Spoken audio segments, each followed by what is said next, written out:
Welcome back to Brentford Fan TV. This is the Nottingham Forest preview, and I'm just going to go straight in with Nottingham Forest and talk about what a good season they're having.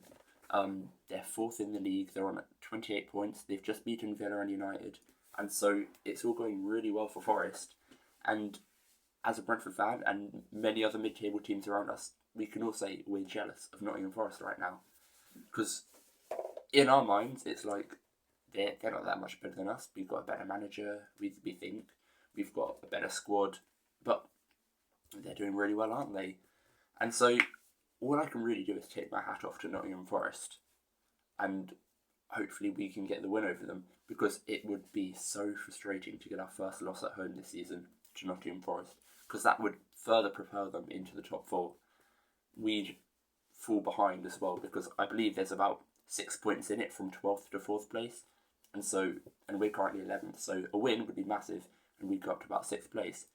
But a loss means we could fall out of that mid-table pack, pushing for Europe. Also, if we lose to Forest, they'll just be insufferable with their fans, and so really, let's just not lose and get a job done. But then, looking at our previous game, Newcastle in the Cup, this is a frustrating one, because not only did we just play terribly and bring nothing to the game and have zero ambition, it looked like we weren't even trying. It's like Thomas Frank thought the fans don't care about the cup or something. Not only that, we picked up 2 injuries, one in the warm-up and one in the game. And he said, I think Thomas Frank has said, Vandenberg won't be ready for the weekend. I don't think his is as big an injury, but then Pinnock is hamstring related, and that can always be terrible. We know with Aaron Hickey and his hamstring, an injury we initially thought would be a few months, a year and a half later, he's still yet to play for us. And so, yeah, it's a really, really bad situation for us now. Thiago seems to have picked up an injury and it's like a joint infection or something. I don't even know what joint infection means, but apparently he's got it. And so, yeah, it's looking terrible for us. It's Brentford. This is what happens to us over the last few seasons. We just get injuries upon injuries that limits our success. And so, if you think about it, that means we're going to either have to start Ben Mee or Mads Roslev against Nottingham Forest. Ben Mee, I thought, wasn't very good at all against Newcastle. They pressed really high, and he couldn't cope at all, and he just lobbed the ball long, and we'd give up possession. And then Mads Roslev, I think I saw the Ealing Road podcast, I think it was Craig, he said, Mads Roslev doesn't have an attacking-minded bone in his body. And it's like he'll run forward, and then he'll just turn around and go backwards. And that was shown in the Newcastle game. He broke forward, and he could have crossed it into Whistle or something, and he just turned around and passed it back to Brian. So, yeah, not the best of circumstances we find ourselves in, but I just want to go over our injury list. It's Vandenberg, Pinnock, Thiago, Jensen.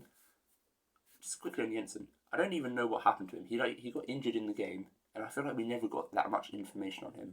But apparently he's going to be out for a month or whatever. Hickey, Gustavo Nunes, De Silva, and Henry. Nearly all of those players should start for us, or could start for us. We've got our record signing in there. We've got both our fullbacks. We've got starting midfielders, centre-backs. This is what we have to deal with as a club, it feels like, right now.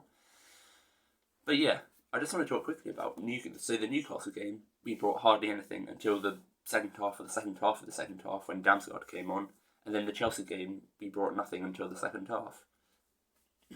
What is this? Are we going to just keep giving up the first half to teams we're playing? Right? Why are we doing this?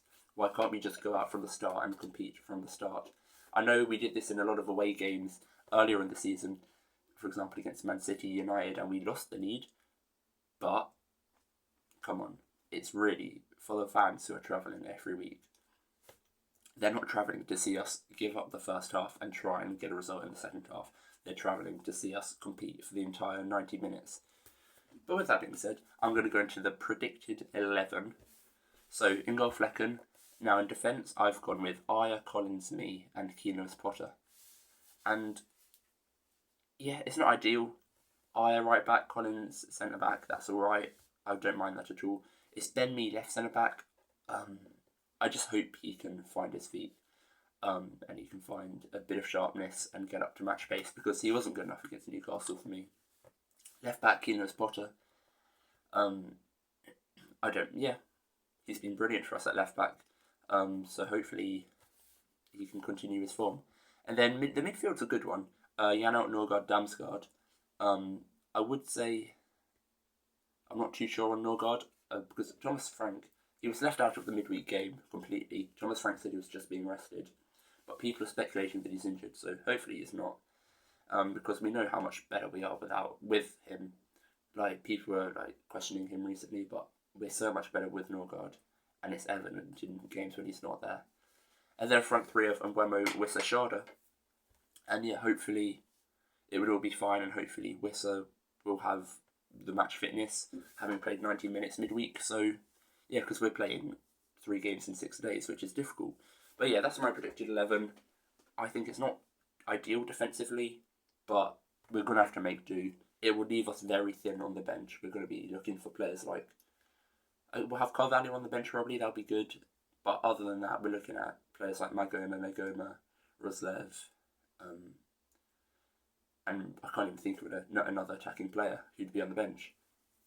So yeah, it's one of them where... Yarmo would be on the bench. But it's one of them where the first 11 need to win that game by 70 minutes. And so then we can make some subs, rotate players, and see out the rest of the game. But yeah, I'm going to end the video on a score prediction. It's a difficult one, but I'm just going to go with a win, of course. And I'm going to say a 3-2 win. It's going to be narrow, but we're going to get the win. And so yeah, this has been the Forest preview. I really hope we win. Forest will be insufferable if we don't, if we lose even. So yeah, thank you guys for watching. See you next time.